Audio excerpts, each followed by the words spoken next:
I would like to invite my next speaker. That is Dr. Abdallah Rothman.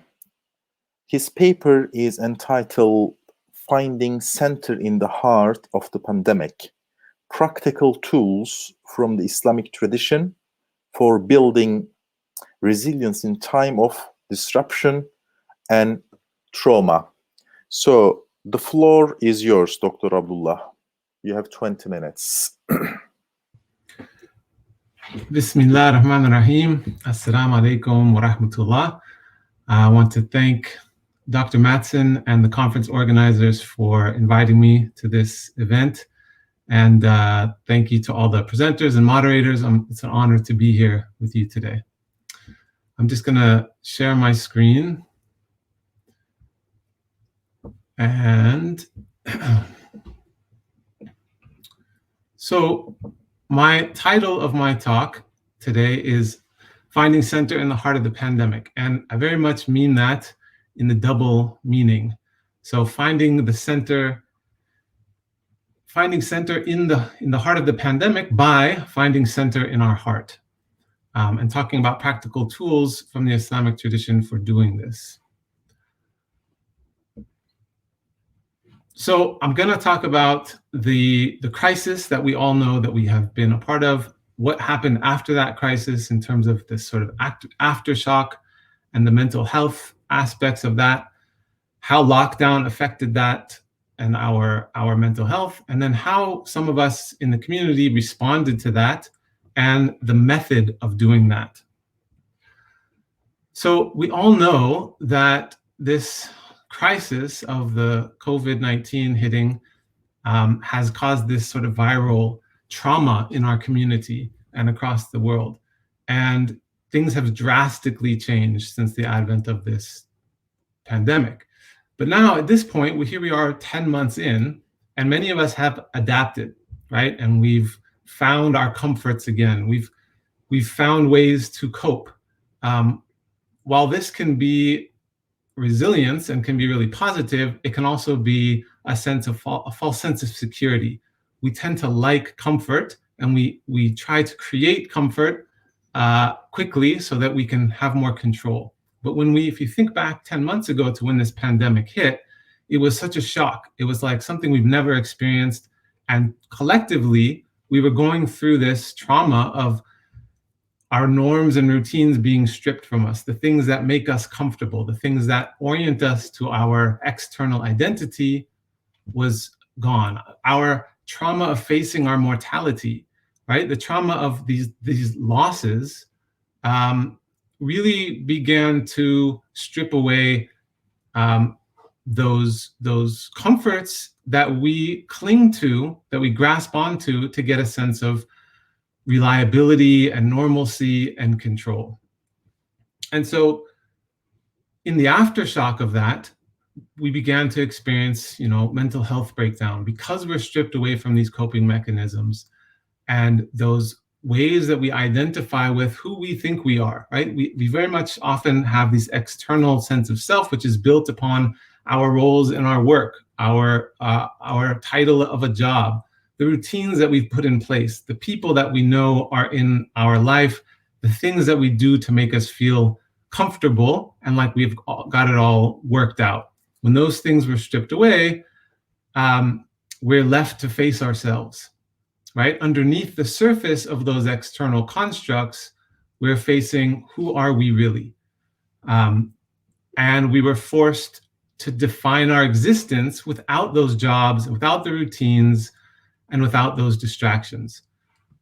And so for some of us who had the tools for meaning making and self-reflection in that process, like we've been talking about, it was an opportunity. It was an opportunity to look at what's underneath these constructs. What have I been neglecting, right? And so for those of us who had those tools, it was a healthy thing and it was a positive thing. But for many of us, we were, experienced in this lockdown and in isolation, and without tools to know what to do with that, it can become a real, not only existential crisis, but really a mental health crisis and breakdown because we don't we didn't know what to do, right? And so at the beginning of the lockdown, if you remember, in the Muslim community, it coincided with Ramadan, and many people talked about this. It was sort of this forced khalwa, or retreat, this time of spiritual reflection, which very much Ramadan is part of Ramadan is that, right? And so people made these correlations of, oh, it's this positive thing, it's this spiritual thing, which it can be. Like Dr. Matson said in her introduction, there is a positive aspect to that, but it very much also, for people who don't have a precedent for knowing how to do that, it can be a real difficult time that squeezes us, right? Because we're in isolation, we don't have the comforts, and then now we're not able to connect with people and find the ways that we have built for coping and resilience.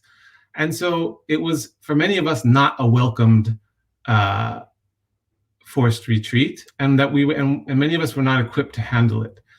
And in response, often what happened within the Muslim community during that time, with great intentions and positive outreach, is that there was a lot of focus on, well, we have these axioms and spiritual principles in our deen in that help us to orient ourselves to, well, we need to have reliance on Allah. And so there was mention of, the Muslim in a time of difficulty is patient, has sabr and shukr, right? And that the Muslim, this is how the Muslim responds to these things.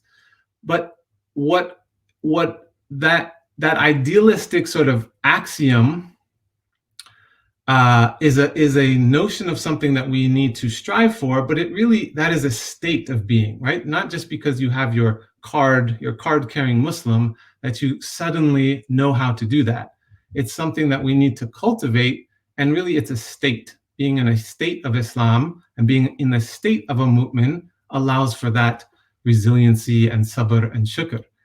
And what we tend to, in our community, have a disconnect between Islamic religious knowledge and this process of personal growth and struggle, and how to connect these things. And so mental health and these ideas of resiliency is something that we need to cultivate, and it's something that we need to struggle with, and we need tools to be able to cultivate that. And without a practical understanding of these religious axioms and how they can be implemented, it can easily become something like spiritual bypassing, which I know Imam Abdul Malik Merchant is going to be speaking about later on today. But generally, the idea of spiritual bypassing is that we sort of jump to these spiritual principles of how we should be, with neglecting doing the work to get to that state, right? So we sort of say, well, we're going to make dua, we're going to sort of assume that we should be in this state of shukr and sabr, and we maybe neglect doing the work that we need to do internally on our hearts to uncover what we need to uncover to actually manifest that state of being.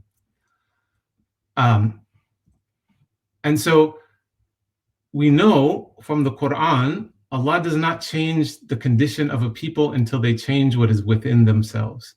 And so this means very much that we have work to do. It's not just a matter of orienting ourselves to these principles and sort of assuming or forcing ourselves to sort of get there somehow. Is that we actually have to look within, and we actually have to do some difficult work of uncovering what is within ourselves, right? And what is within ourselves, this is our qalb, right? This is our ruh, this is the spiritual reality of our soul, that is our true identity, that is deeper than these constructs that we have, that we live with, where we try to find comforts, right? And so when those comforts are stripped away, what is there? And we need to have a way to have this inner process of self-reflection. The beautiful thing is that we have tools for this process, very articulated very beautifully and in very detail within the Islamic tradition. Unfortunately, often people are not oriented to those things in a way that's framed for them to understand how to put it into practice. And so after moving into this crisis and the aftershock and the lockdown, the response that we took, and myself and some of my colleagues in the mental health profession and very much working within the Muslim community, is that we need to helping the community reorienting to self, to the concept and the notion of self, reorienting to the deen, and reorienting to Zoom, right? Because we were using this tool of Zoom to connect, and yet sometimes the real connection wasn't happening. It can maybe even make people feel more isolated. And so the first reorientation that we were focusing on in our work is really understanding the self, right? And so from an Islamic perspective, what is the self underneath? Not just that construct that we project, but the soul. And then from that place, reorienting to how the deen, is a practical path for this work, and not just a theoretical construct or belief only, but actually an action and process. And so part of this reorienting to self is really understanding the anatomy of the soul from an Islamic perspective. So this diagram is something that came out of my research.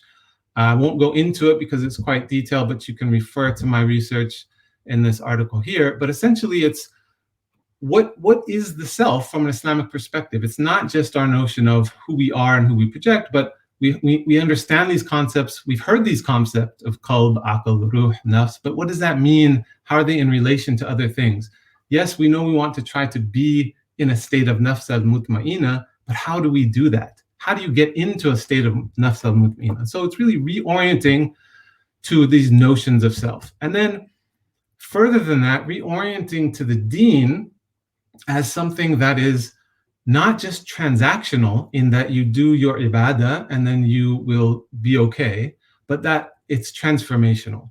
And so we need to approach the deen as a process for getting deeper into these deeper aspects of ourself. And so this is another model that came out of my research in conceptualizing an Islamic psychotherapy and really understanding that these notions and tools are for practical application of how do we look at ourselves? How do we unlock these veils on our heart to really start to unpack what our true identity is? And a lot of that work is what we would know as sort of mental health work or psychotherapy or healing.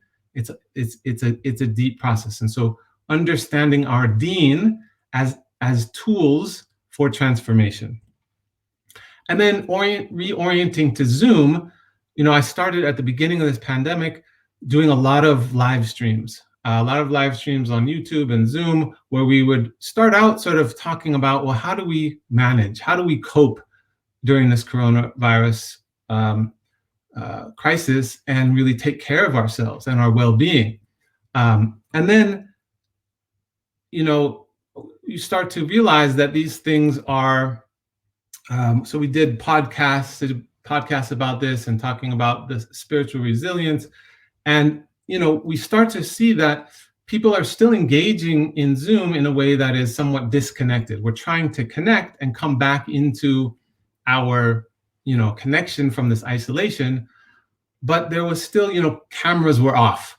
It's muted. You don't see who's on the other side. Very much people are tuning into lecture after lecture, and they're listening again to these principles, these axioms, but there's no human engagement. There's no practical steps of how do we do this? How do we actually unlock the heart? And how do we apply these aspects of guidance from the Islamic perspective? And so as we sort of got deeper into the pandemic, myself and my colleagues realized we need to use this Zoom platform in a different way. And so this is one initiative that we did called Heart Centric.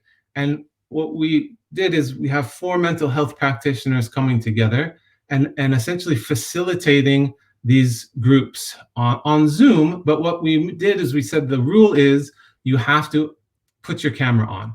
You have to stay unmuted, and so that there's an interaction. And so it's not just a figure, a scholar delivering a talk and somebody passively listening, but this engagement.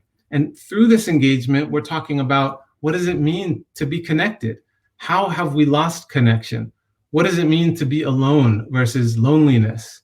And really starting to grapple with some of these things in a way that not only made people feel connection with other human beings using this platform, but understanding our tradition as a practical orientation. And so another aspect that, going back towards the beginning, when Ramadan was, newly upon us, as well as the pandemic, we at Cambridge Muslim College responded really quickly with a Ramadan program where daily we were having programs and live streaming and getting people to engage. And so one of those things is that I did on a daily basis called Midnight Moments. And what these were, every day, about 20 minutes, we were engaging with the community, and it was really a global community. So we had these chats from people from all over the world, engaging, communicating, and really feeling, okay, I'm not only do I feel a sense of connection, but there's some practical tools. And so the method that we used in speaking to this need is understanding the tools that we have in the Islamic tradition. And so primarily this idea of presence and self-reflection, understanding that we need to spend time being with ourselves and understanding and unpacking. And so I really focused on these three aspects within the tradition: hudur, or this idea of presence in Islam, and self-introspection, or muhasaba, and then contemplation, tafakkur, like Alina was speaking about previously. And so in these sessions, I would walk them through the steps. So not just talking about, yes, contemplation is beautiful, and here's the ayahs in the Quran, but here's the ayahs in the Quran, and here's what the scholars say about how do we actually do these processes. So here you see, I was breaking down from Al-Harith al-Muhasibi, the scholar who's taking this from this ayah in the Quran and really saying that the parts that are being spoken about are the heart, being an attentive listening, being a witness. And then he actually lays out lines for how to do that. So making the body still, closing the eyes, not busying the ears, not busying the hands, and being sincere. So really giving people practical steps. And then in conjunction with that, getting into a state of presence, that sounds great, but how do you do that? And so we focused on breathing practices and how, learning to do diaphragm breathing, and then connecting the idea of breathing and the idea of qabid and basit, expanding of the sadr, of the chest, and connecting that, yes, with the ayahs in the Quran, but on a practical level of what does it mean for the chest to expand, and how does Allah talk about that, and how does the Prophet ﷺ talk about these things, and then practicing them. And so what I found is that people's reaction was very profound in these instances where they were saying, I get this. I know you're giving me something to do that I can actually apply, and I'm actually seeing progress. So within this month, people were saying, I've put these things into effect, and it's working. And so finally, I want to just end on, the culmination of this in terms of the method and giving people tools is, where instances where we have the luxury of being able to work with people on a more individual level or even as groups, it's about helping them understand how can they adapt this to their current situation so that it becomes not this lofty thing, but an actual reality that they can put into practice in their specific situation. So that means adapting to the situation of lockdown. Sometimes that means reclaiming our space, maybe creating a prayer space, maybe, if we going to the gym is something that makes people feel healthy. We have to be physically active, but people were not able to go to the gym. So how can you be resourceful in your own home to create something where you can use tools, use resources in your house to continue exercising and committing to this discipline and daily routines?